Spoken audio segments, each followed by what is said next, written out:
Sir बहुत बहुत स्वागत है आपका। और इनसे खास बातचीत करेंगे हमारी सहयोगी रूबिका लियाकत।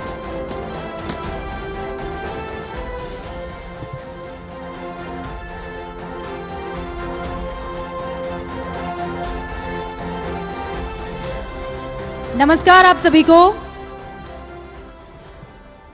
बहुत देर से इंतजार ये तमाम लोग कर रहे हैं और इसलिए क्योंकि धारदार सवाल और उस पर आपके बेबाक जवाब, ये अंदाज जो है उसके लिए बेइंतहा इंतजार हो रहा था।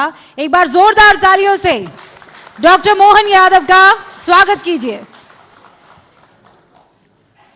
मध्य प्रदेश के मुख्यमंत्री बने लगभग 1.5 साल बीत चुका है। तो मोहन यादव जी से पहला सवाल यह कि 1.5 साल में अपने मध्य प्रदेश को कितना संवारा? देखिए, मध्य प्रदेश को लंबे समय से हमारी पार्टी के माध्यम से एक ये सशक्त प्रधानमंत्री श्रीमान नरेंद्र मोदी जी के नेतृत्व में इसने कई सारे सेक्टर में अपनी एक जगह बनाई हुई है। इसलिए ये मान के चलें कि हम केवल हमारा थोड़ा संशोधन कर देता हूँ, अभी 1.5 साल नहीं 1.25 साल है। तो ये आपके लिए, हमारे लिए, सबके लिए समय की गणना की, हिसाब किताब की बारीकियां भी चाहिए। लेकिन ये बात सही है कि ये 1.25 साल के अंदर यशस्वी प्रधानमंत्री के माध्यम से कई सारी ऐसी उल्लेखनीय उपलब्धियां भी हुई है जिसके आधार पर मुझे लगता है कि हाँ, हमें अपने 1.25 साल के काम के आधार पर थोड़ा तो संतोष है। यशस्वी प्रधानमंत्री के नेतृत्व में अभी पूरा जो टेन्योर होगा उसके बाद ही हम अपने इस टेन्योर के ऊपर बात करेंगे। लेकिन ये बात सही कि इस दौर के अंदर अगर आप बात देखेंगे तो 20 साल से हमारा राजस्थान से पार्वती काली सिंध चंबल नदी योजना को लेकर झगड़ा चल रहा था। यशस्वी प्रधानमंत्री के आशीर्वाद से राज्यों के आपस के सौहार्दपूर्ण संपर्क बने, एक नया इतिहास इस तरह से लिखा गया है पीकेसी योजना के माध्यम से। 30 साल से हुकुमचंद मिल के मजदूरों का भुगतान नहीं हुआ। 7,000 मजदूर में से 2,000 लोग इस उम्मीद में मर गए कि उनका भुगतान होना चाहिए। परिवार के लोग आश्रय में बैठे, कई बूढ़े हो गए। परमात्मा की दया से यशस्वी प्रधानमंत्री के मौजूदगी में हमने वर्चुअल रूप से ही सही, लेकिन हुकुमचंद के मिल के सारे 7,000 श्रमिकों का सारा पैसा चुका करके हमने अपनी गरीबों के प्रति, महिलाओं के प्रति, किसानों की, युवाओं के प्रति जो धारणा यशस्वी प्रधानमंत्री ने जो 4 श्रेणी दी, चारों पे हमने काम करना पड़ा। मतलब कुल मिलाकर मोहन जी, आपने 1.25 साल में जो काम है वो 1.5 साल जितना कर दिया है। अब ये तो आपके हाथ में है, आप उसको 1.5 साल जितना बताओ या जैसा आप बताओ, लेकिन मुझे लगा कि आपके इस बात में थोड़ा संशोधन करना चाहिए। जरूर नहीं, बहुत अच्छा किया आपने। अब जरा देखते हैं कि 1.25 साल में जो बात आपने कही है वो चरितार्थ हुई है कि नहीं हुई है, तस्वीरों के जरिए। एक छोटा सा वीडियो आपके सामने।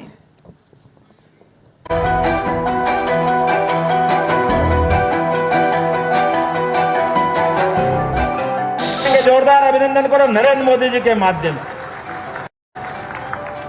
हर आदमी का अपना एक सपना होता है, उसका अपना पक्का मकान हो जाए। घर का यही सपना जब साकार होता है तो उसका एहसास ही अलग है। मध्य प्रदेश की तमन्ना से मिलेंगे तो समझ जाएंगे कि मुख्यमंत्री डॉक्टर मोहन यादव ने जो कुछ कहा उसका असल मतलब क्या होता है। घर कैसा लगता है? बहुत अच्छा सर। किसको थैंक यू बोलोगे? पापा को। पापा को थैंक यू बोलेंगे क्योंकि पापा ने एक अपनी छोटी बेटी को रहने के लिए खूबसूरत घर दिया है। मासूम तमन्ना पापा को थैंक यू कहती है, मगर खुद मम्मी पापा कहते हैं कि अगर मोदी ना होते तो ये सब कभी मुमकिन ना हो पाता। अभी नहीं सोचा था कि हमको एक मकान मिल पाएगा भोपाल में। वो तो मोदी जी की कृपा है जिसकी वजह से हम लोगों को ये रहने को मिल गया। नहीं तो हमें ये सपना जैसा लग रहा था कि किराए से ही रहेंगे, कि कभी भोपाल में मकान बना पाएंगे कि नहीं बना पाएंगे। सर बोलते तो थे लेकिन हमारा इतना इनकम नहीं था कि हम कर सकते थे, लेकिन मोदी जी की कृपा से इतना हो गया कि हमको घर मिल गया और हम अपने बच्चों को अब इस रह के अच्छे से पढ़ा लिखा सकते हैं और बढ़िया सी सोसाइटी है। भोपाल में भानपुर के खूबचंद और जमुना जैसे ऐसे लाखों माता पिता हैं जो नए आशियाने में अब बड़े सपने देखने लगे हैं। ये बैरियर लगा है, लेकिन ये बैरियर भोपाल के किसी पॉश इलाके में बनी किसी कॉलोनी में जाने के लिए नहीं है। ये बैरियर बना है पीएम आवास योजना में भोपाल के भानपुर इलाके में बनी जो हाई राइज बिल्डिंग है उसका। और इस बिल्डिंग में वो लोग जिनके लिए घर एक सपना हुआ करता था, जो झुग्गी में रहते थे, ऐसे हजारों लोग अब इस हाई राइज बिल्डिंग में रह रहे हैं। भानपुर में पीएम आवास के तहत बनी इस बहुमंजिला इमारत में राधा भी रहती है। शादी के बाद कई साल चुनौतियों के साथ झुग्गी में गुजारे, मगर अब सुकून है। धन्यवाद बोलेंगे उनको, मोदी जी को। क्यों बोलो? क्योंकि उनने मकान दिया है हमें, उनके आशीर्वाद से तो इतना बड़ा मकान मिला है झुग्गी में रहते रहते। हाँ, नहीं तो कीचड़ में रह रहा नहीं तो कीचड़ में रह रहा है। किराए से रहने पर झुग्गी बनाई, झुग्गी से सर्वे हुआ पूरा, सर्वे होने के बाद फिर यहाँ पे आए। पीएम आवास योजना जब अपनी रफ्तार से चली तो जाति और धर्म की तमाम सीमाओं को लांघ कर चली। एक और हमारे पास भोपाल में ये घर है जिस घर में हम आए हैं और हम पूछते हैं कि पीएम आवास योजना से इनकी जिंदगी में क्या बदलाव हुआ। आकर हमें तो बहुत अच्छा लग रहा है। हमें रमज़ान में हम लोग यहाँ शिफ्ट हुए थे उस साल में, और इस साल हम लोग का रमज़ान इतना अच्छा जा रहा है कि हम कुछ कह नहीं सकते। हमारे दोनों बच्चे यहाँ अपने घर में आकर ईद बना रहे हैं, और वहाँ हमें बहुत ज़्यादा यानी कंजेस्टेड में रह रहकर परेशान भी हो चुके थे। किराया भी बहुत ज़्यादा दिया हमने, 18 साल किराया दिया। अब यहाँ आकर अपने घर में शिफ्ट होकर और एक किराए से बचकर हम लोग यहाँ बहुत अच्छी से ईद भी मनाएंगे और अपनी खुशी जाहिर, यानी हम लोग की खुशी वैसे ही जाहिर हो रही है कि अपन कुछ कह ही नहीं सकते उस चीज़ के लिए। मध्य प्रदेश में शहरी इलाकों में करीब 8.5 लाख घर बन चुके हैं और आने वाले 5 साल में 10 लाख नए आशियाने तैयार होंगे। प्रधानमंत्री मोदी के इस मिशन को रफ्तार देने के लिए मध्य प्रदेश के मुख्यमंत्री मुस्तैदी से लगे हैं। प्रधानमंत्री आवास के माध्यम से मकान बनवाए, किस किसने बनवाया? हाथ खड़े करना। जिनके प्रधानमंत्री या ग्रामीण आवास बने, बहुत हाथ खड़े करे, ताली वाली बजा दो प्रधानमंत्री जी के नाम पर। लेकिन कुछ नाम अभी रह गए, दोबारा सर्वे करा रहा है, जो बचे उनको भी प्रधानमंत्री आवास दिलवाने जाएंगे। जोरदार अभिनंदन करो नरेंद्र मोदी जी के माध्यम से। पीएम आवास योजना मजहब और जात पात के नाम पर सियासत करने वालों को भी जवाब है, क्योंकि यहाँ आशियाना हासिल करने के लिए ना धर्म का सर्टिफिकेट लगता है और ना ही जाति का। यहाँ बस जरूरतमंदों को पक्की छत मिलती है। देखिए, मैं तो एक खाली नाई था, प्रधानमंत्री जी ने मेरा सहयोग करा, उससे मेरे को ये मकान बनाना मेरे पॉसिबल में नहीं था। फिर भी उनके सहयोग से मैं आज ये मेरा घर जो है, घर नहीं है, ये मेरे सपनों का महल बना है। प्रधानमंत्री आवास योजना से जुड़ी ऐसी हजारों कहानियां हैं जो आशियाने के असल मायने बताती हैं, क्योंकि सरकार सिर्फ ईंट गारों से बनी इमारत खड़ी नहीं कर रही, बल्कि उन आंखों को नए सपने भी दे रही है जिन्होंने गरीबी में सपने देखने ही छोड़ दिए थे।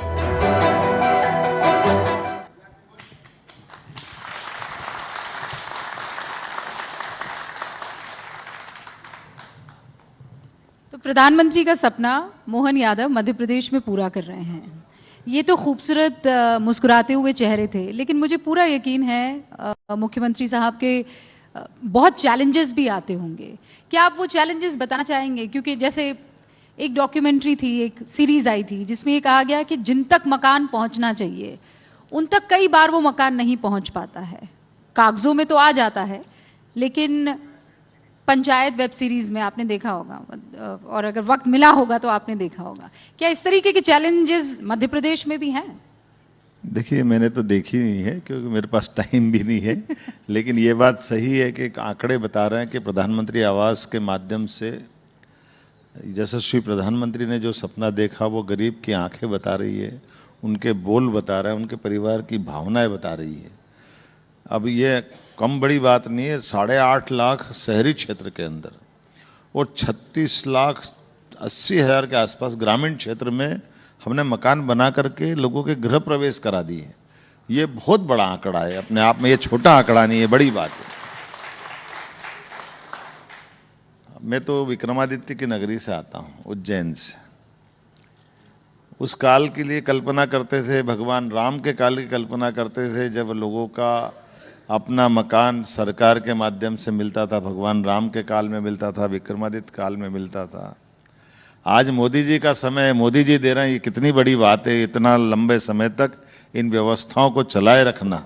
गरीब आदमी जो आपके सामने बता रहे हैं कि झुग्गी झोपड़ी में क्या, कहीं ना कहीं हम तो किचन में ही रह रहे थे, एक छोटा किचन जो अभी उनको दे रहा है। और ऐसे केवल मकान नहीं, खाने के लिए राशन दे रहे हैं, गैस के लिए उज्ज्वला गैस कनेक्शन दे रहे हैं, सभी प्रकार की व्यवस्था जुटा करके हर आदमी की जिंदगी में ये वाकई अद्भुत समय है, स्वर्णिम समय है। नहीं, लेकिन चैलेंजेस हैं कि नहीं है? चुनौतियां हैं चैलेंजेस कि तो नहीं कब है? नहीं रहेंगे। चैलेंजेस तो आप अपन बैठे, इसमें चैलेंज है। पता नहीं कौन सोच रहा था कि यहाँ बैठूं, आप आके बैठ गए, अब उनका क्या करेंगे। हमारे यहाँ चैलेंज आपके चैनलों के चैलेंज है। आप कह रहे हो हम बड़े, दूसरे कह रहे हम बड़े, अब इसका क्या करे, कौन करे, क्या मालूम कौन बड़ा, जो बड़ा सब बड़े ही बड़े, कोई छोटा नहीं। तो चैलेंजेस तो हर जगह है, राजनीति में बड़े सारे चैलेंजेस हैं। जरूर है, अब मेरे पे संकट मत डालना, बाकी तो आप बात करो जिससे। तो पहले से आपने मुझे सावधान कर दिया है। नहीं, मैं तो विक्रमादित्य जी का आपने जिक्र किया जी, बिल्कुल आप उस नगरी से आते हैं। अब आप बहुत जोर दे रहे हैं, मतलब अगर मैं गलत नहीं हूँ तो 12 से 14 अप्रैल तक विक्रमादित्य महानाट्य आयोजन हो रहा है दिल्ली में। आप विरासत और विकास इन दोनों को साथ ले जाने की ठान चुके हैं। देखिए, ये बात मैं तो मान के चलता हूँ कि मेरे से नहीं, माननीय यशस्वी प्रधानमंत्री के कार्यकाल से भी जोड़ के देखो। आपने पूछा मध्य प्रदेश का, मैं मध्य प्रदेश का बता देता हूँ। ये बात सही है कि हम जड़ों से जुड़ेंगे तो आगे बढ़ेंगे। जिस दिन जड़ों को छोड़ देंगे कोई पूछने वाला नहीं।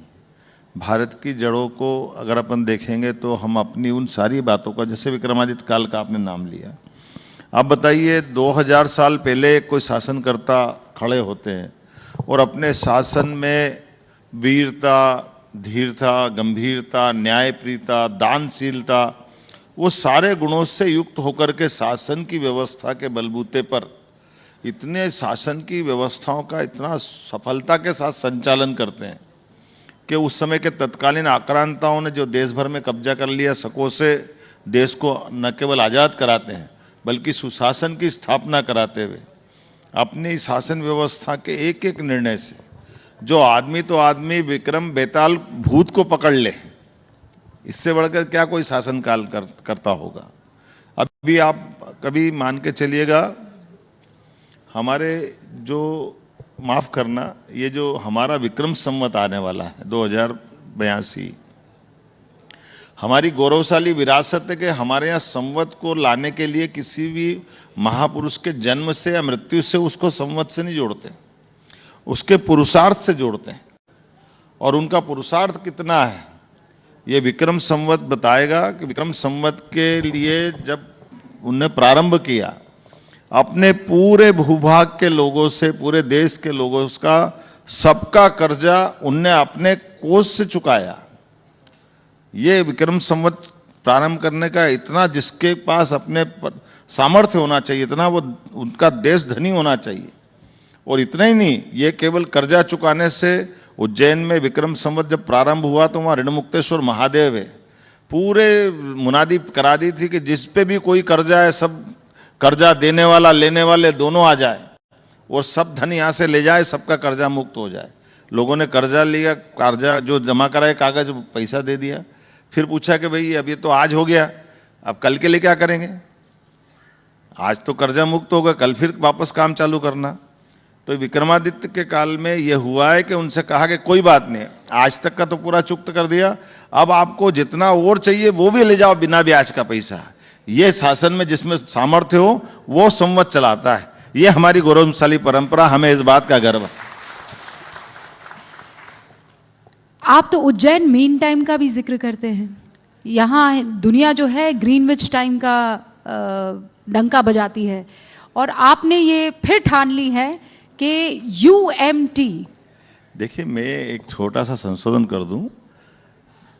उज्जैन जो स्टैंडर्ड टाइम की बात कर रहे हैं, मैं तो काल की नगरी, महाकाल की नगरी से आता हूँ। मैं एक इसी विषय पे बताना चाहूँगा कि ये 300 साल पहले तक दुनिया में स्टैंडर्ड टाइम के लिए भारत की तरफ लोग देखते थे और भारत से घूमते हुए उज्जैन की तरफ देखते थे, क्योंकि उज्जैन महाकाल की नगरी है ही, लेकिन महाकाल से पहले उसमें काल छिपा हुआ है। तो काल मतलब समय की नगरी है, इसलिए समय की नगरी की महत्ता सदैव उज्जैन से रही है, इसलिए उसके कारण उसका महत्व है। और ये आप देखिएगा, अब तो पृथ्वी 23.26 अंश अपने अक्ष से झुकी हुई है। आप अपना जीपीएस ला के देख लीजिए, उज्जैन में 23.26 अंश आपको एक्यूरेट मिलेगा, दुनिया के किसी स्थान पर रख के देखेंगे कभी नहीं मिलेगा। तो मैं क्या करूं उसमें, वो तो भौगोलिक रूप से परमात्मा ने उसका महत्व दिया है। और इसको इस रूप में भी देख लो, मीन टाइम का अर्थ क्या है, 24 घंटे में से सूर्योदय सूर्यास्त के लिए अधिकांश समय में हमको अपने अधिकतम पूरे वर्ष में 1 घंटे का अंतर होना चाहिए, 1 घंटे से ज़्यादा नहीं होना चाहिए। लेकिन आज लंदन में चले जाओ, गर्मियों के दिन में रात को 10 बजे तक वहाँ सूर्य उदय रहता है। तो जब रात को 10 बजे तक जहाँ सूर्य रहेगा, वो मीन टाइम का कैसे समय हो सकता है।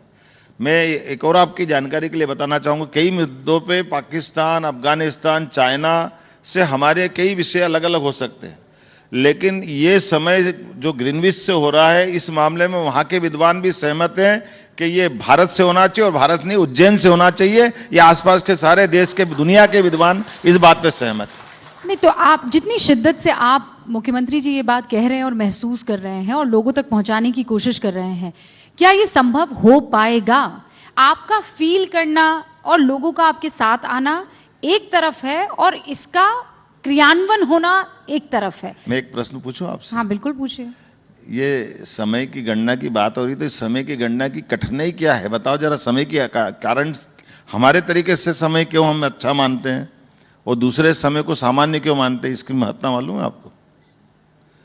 तो आपके लिए तो यहीं से गलती चालू हो रही है। कैसे?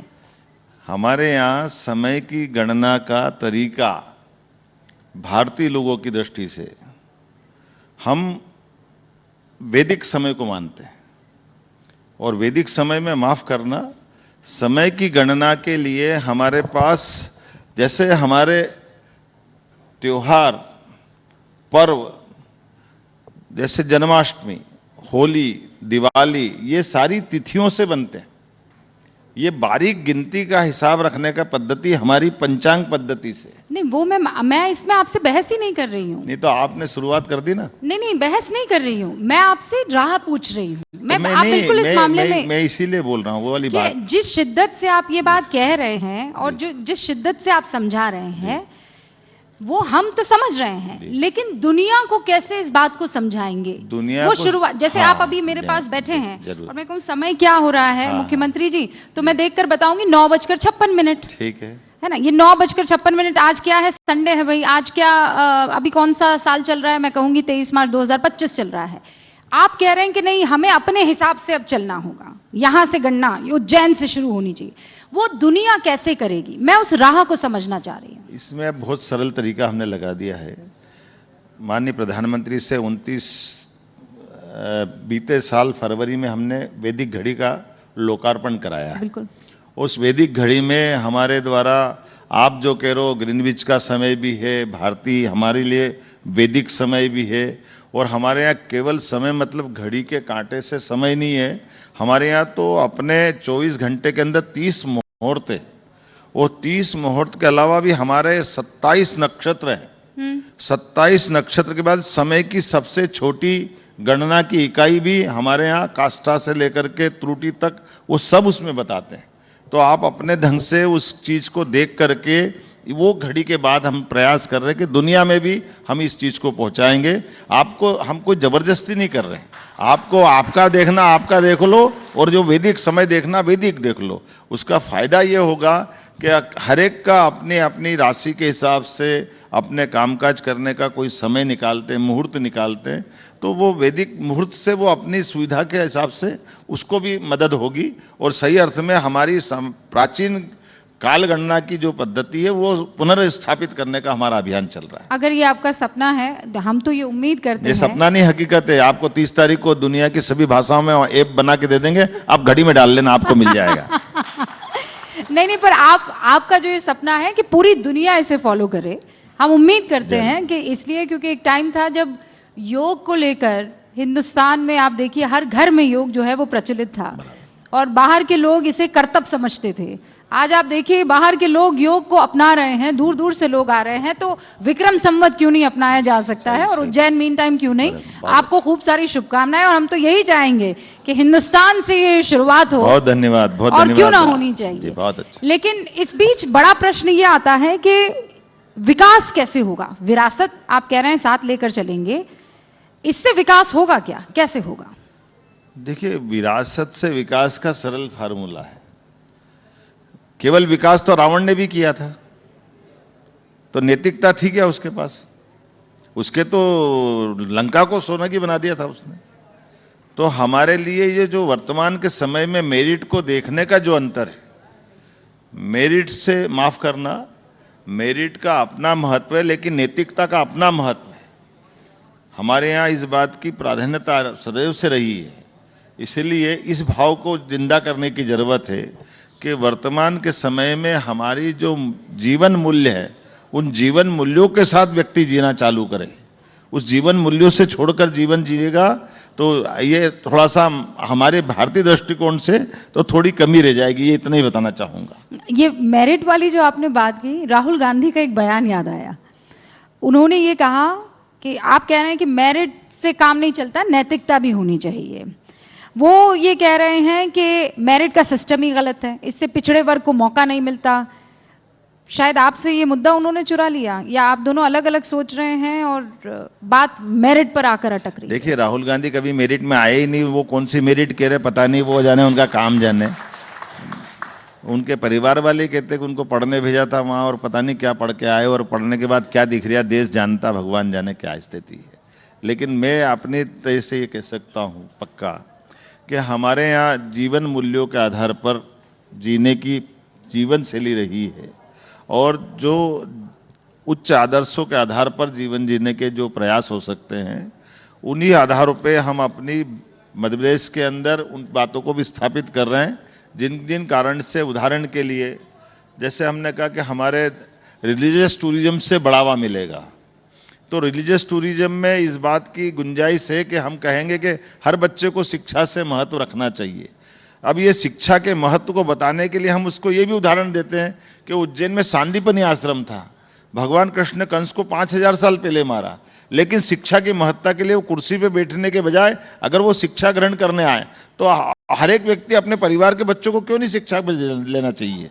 तो इसमें ये जो पुराने अच्छे उदाहरण से आज भी समसामयिक रूप से जिनके आधार पर लोगों को अच्छे संदेश दे सकते हैं, वो विरासत पे हमको गर्व होना चाहिए। हाँ, विकास की बात है तो अब हमने कहा कि भाई पीएम एक्सीलेंस कॉलेज 55 जिलों में खुलना चाहिए। आते हमने अपनी सरकार के 1 महीने के अंदर निर्णय कर लिया कि नई शिक्षा नीति जो 2020 में लागू की है, उस शिक्षा नीति के बलबूते पर हमारे हर जिले के अंदर एक अच्छा आदर्श कॉलेज होना चाहिए। नहीं, पर परसेप्शन मोहन जी ये क्यों है कि आप लोग ये विरासत विरासत विरासत बोलकर हिंदुत्व को आगे बढ़ा रहे हैं, विकास पर ध्यान नहीं दे रहे। विपक्ष लगातार ये आरोप लगा रहा है कि हर कोई ये बताना चाहता है कि मैं बड़ा वाला हिंदू सीएम हूं।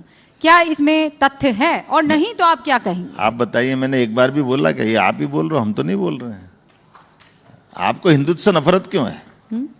हमने कोई हिंदू मुस्लिम की बात ही नहीं कही।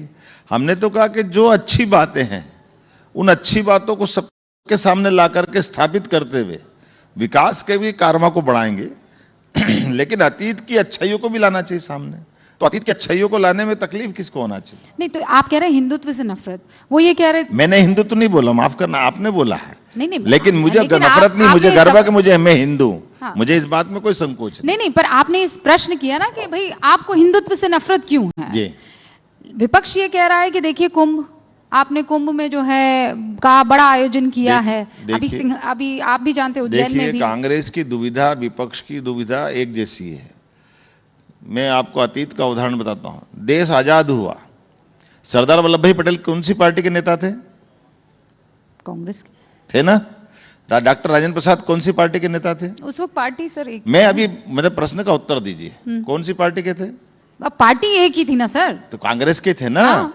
तो राजेंद्र प्रसाद जी ने, सरदार वल्लभ भाई पटेल ने देश की आजादी के बाद पहला संकल्प लिया कि मोहम्मद गजनबी ने तोड़ दिया होगा सोमनाथ का मंदिर 1000 साल पहले, जब हम कमजोर थे, देश गुलाम था, हमारी कमजोरी का लाभ ले लिया होगा। लेकिन जब देश आजाद हुआ तो हमारा ज्योतिर्लिंग पर भव्य मंदिर बनना चाहिए, और उनने निर्णय किया और पूरे देश ने स्वागत किया। ये जो कांग्रेस के लोगों ने भी किया, हम उस इतिहास को सामने ला रहे हैं। कहां हम बीजेपी कांग्रेस कर रहे हैं? अब इसको कोई अगर गलत अर्थ में लेगा तो हम कुछ नहीं कर सकते। कांग्रेस अब इससे भी मोड़ रही है कि सरदार वल्लभ भाई पटेल की बात भी नहीं मानना, डॉक्टर राजेंद्र प्रसाद जी की भी सम्मान के साथ स्टाफ उनकी बात को नहीं समझना, तो इसमें हम क्या करेंगे? नहीं, पर नेहरू जी ने तो खत लिखकर तो मना नेहरू किया जी था। की दिक्कत ही है जो राहुल गांधी तक आ रही है। एक नेहरू सबसे बड़ी दिक्कत वही है। आप ही ने तो बोल दिया अब इस बात का उत्तर। कांग्रेस अपने घर के अंदर उनके अलावा किसी को मानने को तैयार नहीं, ये कांग्रेस की कमी है। नहीं, तो पर कांग्रेस की कमजोरी का हम क्या करें? पर इंदिरा गांधी तो रुद्राक्ष की माला पहनती थी। जो कांग्रेस वो लेकर आई थी, उसका चुनाव चिन्ह गाय का बछड़ा था। वो तो बहुत रीति रिवाजों के साथ। एक मिनट, आप फिर थोड़ा इतिहास पढ़ के बोलो। नहीं, इतिहास मेरे तो आंखों में अरे इंदिरा तस्वीरें गांधी हैं। जी ने गाय का बछड़ा हटा के हाथ का कटा पंजा लगाया। आपको ध्यान, इतिहास तो देख लो, आपको ध्यान में आएगा। आज तक ये चुनाव चिन्ह जो लाए ना, ये हाथ का कटा पंजा अगर कोई लाए तो इंदिरा गांधी जी लाई। कटा पंजा? हाँ, ये पंजा और क्या, हाथ का पंजा उनका चुनाव चिन्ह और क्या है? आपको मालूम नहीं क्या अपने का चुनाव बैलेट पे क्या आता है? पंजा है, पर आपने तो उसे काट ही दिया। तो वो कटा हुआ है, मैं क्या करूं? पूरा हाथ है क्या, बताओ आप? अब वो पूरा तो मैं हाथ क्या- नहीं है, हाथ ही सिंबल, कटा वो तो था, मैं पंजा क्या है। करूं? पंजा है देखो, भाई। माफ करना, हमारे यहाँ ये कटे पिटे शरीर वालों को अच्छा मानते ही नहीं है। अब क्या करें, हमारी भी दिक्कत है। हमारे यहाँ तो पूरे शरीर के साथ हो तो राजा बनेगा, नहीं तो उसको नीचे ही कर देते, चल नहीं, जाए पर यहाँ से। PM भगवान में मूर्ति कोई खंडित हो जाए तो भगवान की दया से उनका विसर्जन करना पड़ता है। कांग्रेस का विसर्जन अपने आप जनता कर रही, इसीलिए। नहीं, लेकिन आप कह रहे हैं कि कटे पिटे शरीर वालों को अच्छा नहीं मानते हैं। मैं तो कह रहा हूँ ना, हाथ का पंजा बताओ, पूरा हाथ बता दो। नहीं, पर हाथ प्रधानमंत्री तो कहाँ है? उन्हें खाली दिव्यांग पंजा क्यों कहते बता रहे हैं। हैं? प्रधानमंत्री अरे आप तो बोले उन्हें जाओगे, दिव्यांग कहते हैं। मैं तो फिर कह रहा हूँ, मैं प्रधानमंत्री जी का सम्मान करता हूँ। आप बताइए, अगर हमने अपनी पार्टी के चुनाव चिन्ह से हमको गर्व है। हमने पहली बार जनसंघ का चुनाव चिन्ह बना दीपक। दुनिया में प्रकाश फैलता है, सूर्य से सृष्टि चलती है। हम उस पार्टी के लोग हैं, जब किसी पार्टी के साथ जुड़ करके देश की आवश्यकता काल परिस्थिति के हिसाब से साथ गए, तो जनता पार्टी का चुनाव चिन्ह हलदर, जिससे लोगों ने जीवन पाया। हल से माँ वसुंधरा सबकी भूख मिटाती। फिर हमको लगा कि कोई बात नहीं, हमारी पार्टी भारतीय जनता पार्टी खड़ी हुई तो हमने कमल का फूल लेके आए। उनको इन सब बातों से क्यों नफरत है, ये वो जवाब दे। हम क्या करें उसके लिए? नहीं, पर कांग्रेस की गलती है ना, हम क्या करें? वो करे गलती, भी हमसे पूछो, बड़ा आश्चर्य। हम क्या करें उसके लिए? उन्होंने गाय बछड़ा हटाया कि नहीं हटाया? पर वो बताओ। विपक्ष में है ना। गाय बछड़े से क्यों नफरत है उनको गाय बछड़ा क्यों नहीं रखा कांग्रेस ने? आपको लगता है कि कांग्रेस को हिंदुत्व से नफरत है? मैं लगता क्या, वो तो रोज करते हैं। आप बता दो, आज तक राम मंदिर दर्शन करने क्यों नहीं गए? कभी आप प्रयाग में स्नान करने क्यों नहीं गए? आप उनसे पूछो ना, हमसे क्यों पूछ रहे हो? हम तो स्नान भी करने गए ना, अयोध्या में दर्शन करने भी गए, पूरे मंत्रिमंडल को ले गए, पूरा प्रदेश। हमारे माननीय यशस्वी प्रधानमंत्री खुद भूमि पूजन पे भी बैठे और लोकार्पण पे भी गए। हमें इस बात का गर्व है। इसी बात की तो समानता है कि सरदार वल्लभ भाई पटेल और डॉक्टर राजेंद्र प्रसाद सोमनाथ के उस भव्य धूमधाम से भगवान की प्राण प्रतिष्ठा सोमनाथ में हुई, तो वह वहां मौजूद थे। हमें गर्व है, आज सरयू के किनारे हमारे माननीय प्रधानमंत्री नरेंद्र मोदी जी मौजूद थे। इस बात का आनंद है। ये समानता की जरूरत है, इस बात की जरूरत है। अब बिहार में हम ये प्रश्न खड़ा करेंगे, फिर भागेंगे सामने वाले विपक्ष वाले। डॉक्टर राजेंद्र प्रसाद का वो उनका उस समय का ये कितना बड़ा निर्णय था कि देश के प्रधानमंत्री डर रहे हैं, तो डरे तो नेहरू जी का गलती सबके बीच में आएगी। और नेहरू जी ने बाकायदा पत्र लिख करके विरोध किया, वो पत्र का क्या करेंगे? हाँ, वो तो लेकिन उन्होंने तो लेकिन secularism का राजेंद्र जिक्र प्रसाद किया जी ने समर्थन किया कि अगर इस देश के अंदर अगर सोमनाथ का मंदिर बन के खड़ा हो रहा है, तो सोमनाथ के मंदिर के अगर भगवान की प्राण प्रतिष्ठा है तो क्यों नहीं जाना चाहिए। और सरदार वल्लभ भाई पटेल ने भी जन सहयोग के माध्यम से, जैसा राम मंदिर बन रहा है उस समय मंदिर बना के खड़ा किया, तो कितने गौरव की बात थी। आप बताइए, ऐसा तो नहीं हुआ था कि वो मंदिर बनाने के लिए किसी को अपमानित किया था, किसी के जबरदस्ती कोई बात हुई थी, ऐसे कुछ तो नहीं था। फिर नेहरू जी ने क्यों मना किया? अब ये नेहरू जी के वंशज जवाब दे, हम क्या करें इसके लिए? अब ये सवाल मैं जरूर कांग्रेस के जब यहाँ पर मेहमान आएंगे उनसे पूछूंगी। आपने बिहार का अभी जिक्र किया मोहन जी। बिहार में चुनाव आने वाले हैं। बड़ी चर्चा है कि मोहन जी जो हैं कृष्ण की बांसुरी लेकर आजकल तरह तरह के राग में मशगूल नजर आ रहे हैं। ये इसलिए क्योंकि आप यादव हैं और एक बड़ा चेहरा सामने कॉम्पिटिटर के तौर पर रखने की कोशिश हो रही है। देखिए, ये संकट यहीं से चालू होता है। माफ़ करना, दुनिया में ऐसा माना जाता है, कहावत थोड़ी खराब है, बता देता हूँ कि तिरछा दुनिया देखे तो उसको दुनिया तिरछी दिखती है। अब उसमें हम क्या करें, दुनिया तिरछी नहीं, उसकी आंख तिरछी। दुनिया तो सही साठ है, अब आंख तिरछी है, आंख सही कर ले भैया, ऑपरेशन करा, जो करना करा, नहीं तो बाकी के तो। अब भगवान कृष्ण के नाम लेते ही भगवान कृष्ण के लिए केवल मैं ही क्यों करूँगा? भगवान कृष्ण के जीवन के तो इतने सारे प्रसंग हैं। ये भगवान श्री राम और भगवान कृष्ण, माफ़ करना, हम में से कोई उठ करके अमेरिका चले जाए, इंग्लैंड चले जाए, किसी और देश में चले जाए और अपने देश का परिचय नहीं दे, नाम नहीं बताए, केवल ये बता दे कि मैं रामकृष्ण की धरती से आया हूँ, तो दुनिया का कोई भी आदमी आंख मिच के कह देगा ये भारत से आया है, उसमें उससे कोई दूसरा परिचय नहीं लेगा। तो जिनके नाम पर ये सदियों से भारत की पहचान है, अगर हम उनके उन जीवन के अच्छे पक्ष को लेके आ रहे हैं सामने, तो क्या गलत कर रहे हैं? अब ये भी नहीं करें, इसमें क्या तकलीफ है? हम कह रहे हैं कि भगवान कृष्ण ने शिक्षा के लिए कंस को मारने के बाद उज्जैन शिक्षा ग्रहण करने आए, इसलिए भगवान कृष्ण के उस स्थल को जहां उन्होंने शिक्षा ग्रहण की उसको तीर्थ स्थल के रूप में विकसित कर रहे हैं, सांदीपनि आश्रम को। उसमें क्या गलत है? भगवान कृष्ण ने सुदामा के साथ जहां रात गुजारी, तो गरीब अमीर की दोस्ती का सबसे बड़ा उदाहरण अगर कहीं है आज भी, तो वो कृष्ण और सुदामा की दोस्ती से। ये क्यों नहीं आना चाहिए? आज के समय में ये असमानता का युग है, गरीब अमीर के बीच में जो खाइयां बढ़ रही है, तो ऐसे सकारात्मक उदाहरण बनाना पड़ेंगे।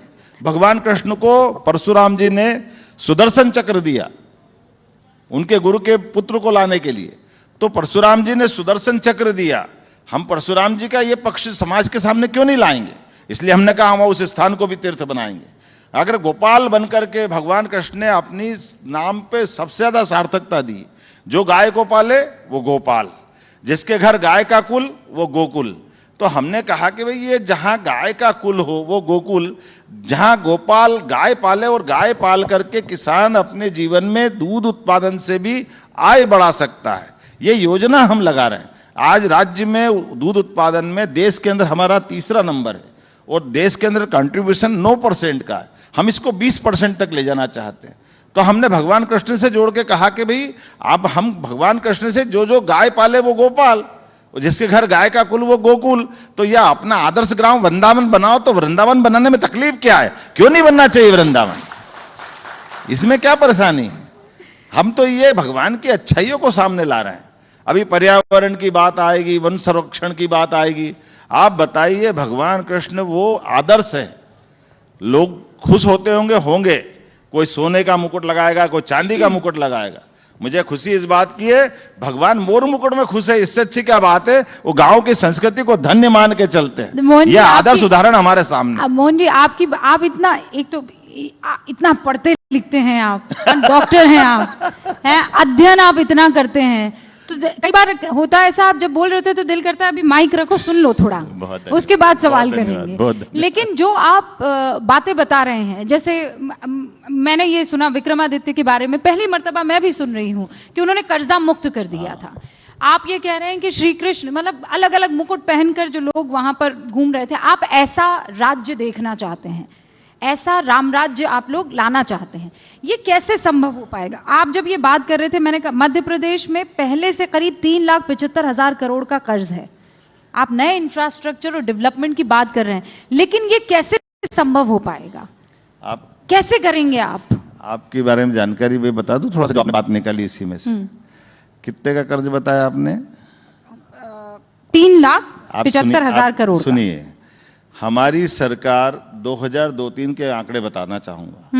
2002-03 के पहले कांग्रेस की सरकार 55 साल तक रही है। राज्य का बजट कुल हमारा 23,000 करोड़ का दिग्विजय सिंह की सरकार में था।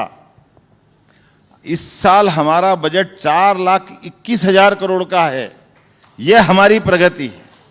और दूसरा, इस साल का हमने अपना केवल पूंजीगत निवेश में, आपको मालूम है कि बैंक में भी आप अगर लोन लेने जाओ 10% आपको मिलाना है, तो 10% मिलाने के हिसाब से कुल 40,000 करोड़ हमने लिया है। लेकिन 4,21,000 करोड़ का बजट हमने दिया, 3.5 लाख का पिछले साल का था। तो 3.5 लाख में 30,000 का पिछली बार पूंजी अगर हम इन्वेस्टमेंट निवेश के लिए पैसा ले रहे हैं तो ये कर्जा है कि निवेश है? और इसके आधार पे मैं आपको आंकड़े बताना चाहूंगा।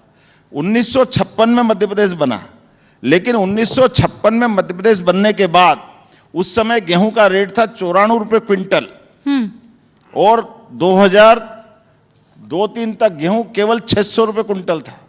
तो उनके टाइम पे कुल 55 साल में 500 रुपए क्विंटल गेहूं का भाव बढ़ा। लेकिन हमारी सरकार में 2002-03 में 600 रुपए क्विंटल से अभी 2600 रुपए क्विंटल खरीद रहा है। ये हमारी सरकार काम कर रही है। तो ये कर्जा नहीं है, हमने आर्थिक व्यवस्था से मध्य प्रदेश को संपन्न सक्षम बनाया। 24 घंटे बिजली नहीं मिलती थी पहले, आज बिजली में सरप्लस है। मुझे इस बात की प्रसन्नता कि पूरे देश में सबसे सस्ती बिजली, आप दिल्ली में बैठे ना, दिल्ली की मेट्रो की ट्रेन भी चल रही तो मध्य प्रदेश की बिजली से चल रही है, आप दिखवा लेना। ये हमारे द्वारा दी जा रही है, ये मध्य प्रदेश सरकार की लाभ। रेखा जी सुन रही होंगी इस बात को, हम उम्मीद करते हैं। लेकिन मैं कह रही हूँ रेखा जी बिजली में क्या, वो रेल में क्या करेगी? नहीं रेल में नहीं, मैं कह रही हूँ मुख्यमंत्री है यहाँ की। तो मेरा कहना कि ये बिजली की उत्पादन, उन्होंने भट्टा बिठा दिया केजरीवाल और कांग्रेस ने, तो रेखा जी बेचारी सुधारेगी, अब क्या करेगी? रफू कर रहे हैं आप। लेकिन मोहन जी आप कह रहे हैं कि भाई आप, मैं बार बार कह रही हूँ कि आप विरासत से विकास की तरफ और विरासत और विकास को लेकर चलेंगे। टाइम्स अब बता रहा है, लेकिन मुझे लगता है आपका टाइम अब शुरू हुआ है। और जैसा आपने कहा 1.25 साल हुआ है, अभी आपको खूब सारी हम जो हैं दुआएं भी देते हैं और उम्मीद करते हैं कि मध्य प्रदेश को आप एकदम अव्वल दर्जे का राज्य बना दे। जाते जाते अंत में एक रैपिड फायर आपके साथ मैं करने वाली हूं। आपको लाइन नहीं कहनी है, आपको शब्द कहना है, दोनों में से एक चुनना है। पहले आप कहिए हाँ, तो फिर मैं आगे बढ़ूं। हाँ, मैंने कहा हाँ कहे तो आप आगे बढ़ेंगे फिर। तो हाँ में तो हाँ ही है, उसमें ना कहा है।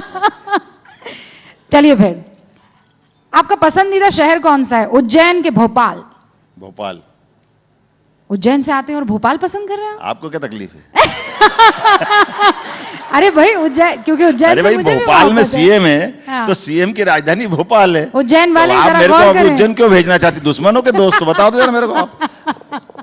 उज्जैन तो आपका घर है, आपका पहला प्यार मेरा है, घर, मोहब्बत मध्य प्रदेश है। का घर। मध्य प्रदेश के सीएम होने के नाते से विनम्रता के साथ ये कहना चाहूंगा कि कोई भी सीएम अपनी राजधानी को ही अपना शहर बनाए, ये एक सामान्य परंपरा है। बहुत खूब। अच्छा, आपके आराध्य देव कौन है, भगवान शिव के कृष्ण? आराध्य देव कौन है, भगवान शिव के कृष्ण? मेरे आराध्य देव भगवान शिव है। आपको तकलीफ नहीं? अरे मैं सवाल पूछ रही हूँ और आप मैंने भी तो आपकी बात ही पूछ रहा हूँ। आपको सवाल अगर क्या कहते हैं उसे थोड़े मुश्किल लग रहे हैं तो आप मुझे कह सकते हैं, पर मुझे तकलीफ नहीं है। नहीं, मैं भी तो बता ही रहा हूँ। पर हाँ, आपको थोड़ा सा दुविधा में डालने में मुझे भी आनंद आ रहा है। मैं देख रहा हूँ, मैं तोल रहा हूँ आप कितनी दुविधा में डाल रहा हूँ।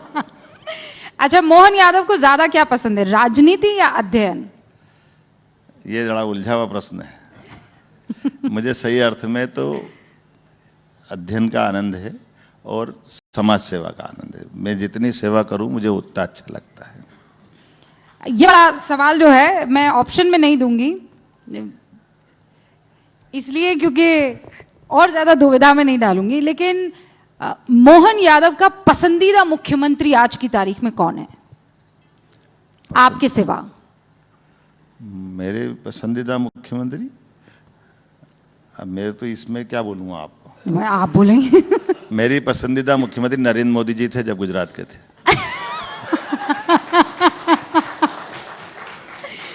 इसे कहते हैं एकदम खालिस राजनेता। ये आप गलती कर रहे हो। मैं आपको इसलिए बताना चाहूंगा कि यशस्वी प्रधानमंत्री जब तत्कालीन मुख्यमंत्री थे, मैंने उनके डाटा देखे जब वो मुख्यमंत्री बने तब के, उनके अलग अलग विभागों के।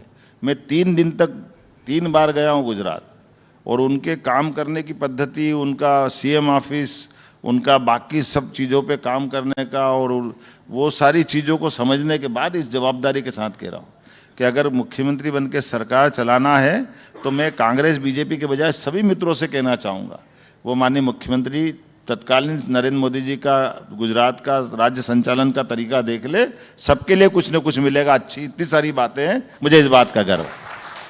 हालिया समय में बताएंगे? कि कौन सा मुख्यमंत्री? अब आगे बढ़ाओ, बहुत सारी बात हो गई, दूसरी भी तो है, मेरे को वापस निकलना है। तो ये सवाल मैं अगली बार के लिए रिजर्व करके रख रही हूँ। बहुत बहुत शुक्रिया बहुत मोहन जी। धन्यवाद, बहुत मैं धन्यवाद। दर्शकों को बहुत बताना धन्यवाद। चाहती हूँ कि बहुत व्यस्त था, लेकिन मोहन यादव जी मध्य प्रदेश से यहाँ पर फ्लाई करके सीधा आए हैं न्यूज़ 18 इंडिया के इस कार्यक्रम में शिरकत करने के लिए। बहुत बहुत आपका शुक्रिया सर। बहुत बहुत शुक्रिया sir, thank you so much. मैं गुजारिश करूंगी आप थोड़ी देर मंच पर बने रहें और हम गुजारिश करेंगे न्यूज़ 18 इंडिया और हिंदी डिजिटल के मैनेजिंग एडिटर ज्योति कमल जी वो मंच पर आए, मध्य प्रदेश के मुख्यमंत्री डॉक्टर मोहन यादव जी को डायमंड स्टेट्स अवार्ड से सम्मानित करें। News 18 India Diamond States Awards. News 18 India Diamond States Awards. News 18 India Diamond States Awards. News 18 India Diamond States Awards.